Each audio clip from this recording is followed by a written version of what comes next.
Now, after we've reinvented your mindset and really transformed you as an entrepreneur from the inside out, and then we've identified your strategic position in business and really gone through reinventing all of your strategic objectives to make your tactics work 10 times harder, then we go into the actual tactics themselves. Now, tactics are the tradecraft of entrepreneurs. It's the skills you must master and apply in order to be a businessman. Now, what I'm going to do is I'm going to list a whole series of tactics that we drill through in detail at the business school.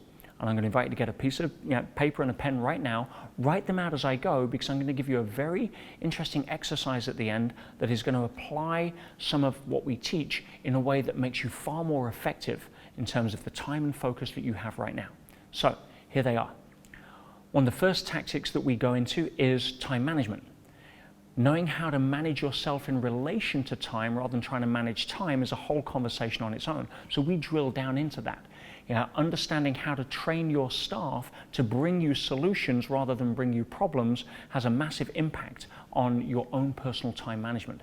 How to turn off push notifications, how to not run your company by got-a-minute meetings, which guarantee you'll always be small, rather than have fixed schedule times. Learning how to train your staff into this is a skill that one has to master, otherwise you're going to be busy being busy for the rest of your business life.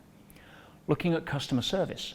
How do you transform your clients into your best sales force by having them become raving fans? Because the opposite of that is for them to become a brand terrorist. And that's what you don't want. And in a world where you now can be literally that close to having a business taken down through reputation because of the interconnectivity of social media and the voice of the public, whether it's on TripAdvisor, whether it's on Trustpilot, it doesn't matter. You are exposed at all times to the will of your customers and their appreciation or not of what it is that you do for them. And that has massive social impact. Way more than above your traditional marketing. So understanding customer service and how to craft that into a way that makes your customers go, wow. How do you train your staff to hunt for opportunities to impress your customers? All of this is a fundamental component that can make or break a business. Then we get into understanding hiring. Now again, you want to see an area where business owners fall down consistently. It's not managing the skill set or learning the skill set of hiring effectively. Most business owners are too busy trying to plug holes in their business by grabbing somebody who has a good resume than they do really understanding the team fit. What are the 3 biggest questions you need to ask when hiring somebody? The first one is, can they do the job? In other words, do they have the skills to be able to do? Are they qualified to do that position? Because if they can't answer that question, then the door's closed. But here's the problem. Most business owners think, well, they can answer that question, they're qualified to do it, so they hire them without asking the other 2 questions. The second question is this, do they want to do the job? If they're not passionate about giving their gift because they've just happened to have got this particular skill set and it's something that's getting them by right now until something else that they're just not into because it's something they studied at school or college and therefore they think they can apply it, you don't want that person. They're going to be bringing a negative energy to the team, and just because they can tick a box, it doesn't mean that they're going to add value to your organization.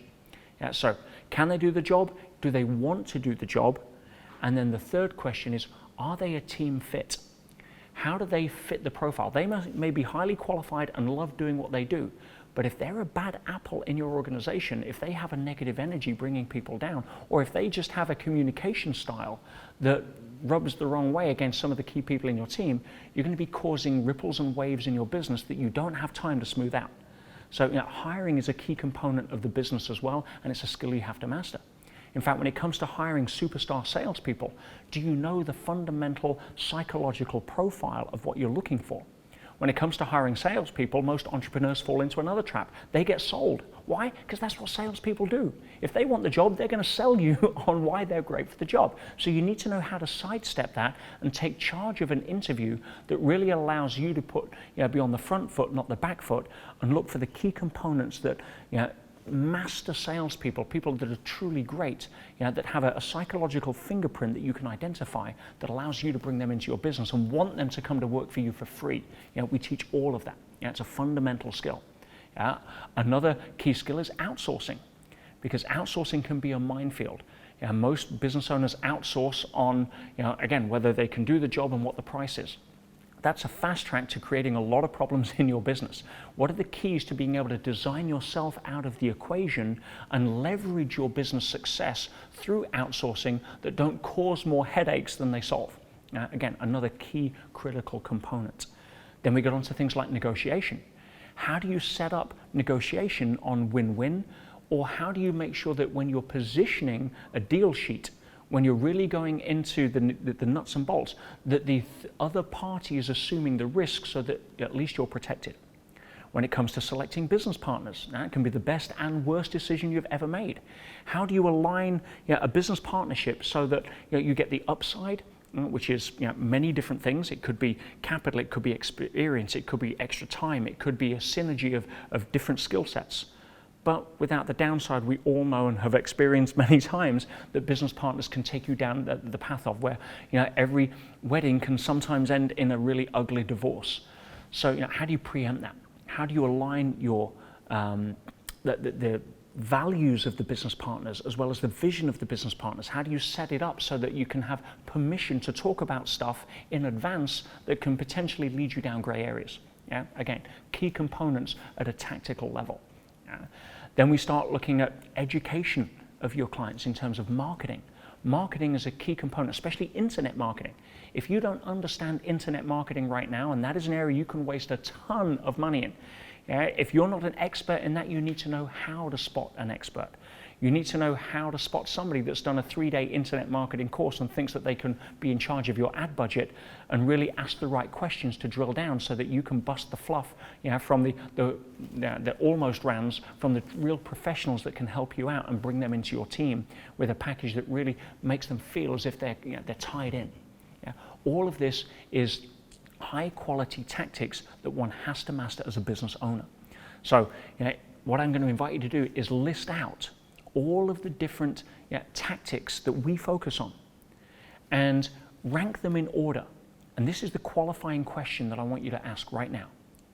Which one of these, if I was to only focus on, would have the biggest impact in moving my business forward? If I was to master only one of these right now, which one would give me the biggest return on investment for moving my business towards where I want to take it? Because as an entrepreneur, understand this: you are never going to have enough time to do everything. That's just part of the game. So we have to learn to focus effectively on what it is that we spend our time on. And right now you have an opportunity to do that. So rewatch this video, list out those key tactics that we go into in detail at the business school, and write down now which one of those in order and sequence would give me the biggest bang for my buck when I'm building my business. Otherwise, you're going to be spread way too thin. I'll give you a final metaphor for it. If you take a megaphone or a bullhorn that you speak to a crowd and you put that megaphone over your mouth, you have a small end here and a large end here, and you sort of amplify your voice, and that sound gets carried over a wide area with very little impact. A lot of people hear it, but there's no real impact. Whereas that's how business owners are in business. They try to do a little bit of everything. But if you were to take that megaphone and you were to turn it around and put the big end over the mouth and the small end at somebody's ear and then shout, you're going to blow out somebody's eardrum. You're going to spiral and harness that energy bang into one particular area of impact and make a difference. That's what this exercise will do for you right now. So write down all of the tactics and turn that megaphone around and point it to the one that'll give you the most impact. What's going to blow out the eardrum in your business right now in a good way and allow you to leverage your time. So if you want to master all of these over a 3-day period, then of course, come to the Sage Business School and I'll handhold you and walk you through personally through this, along with some of the best teachers on earth that I bring to the table to allow you to really have the experience of making sure this is right. And as a thank you for watching this video, click the button below. I'm going to give you a final chance at 25% off for coming and joining us.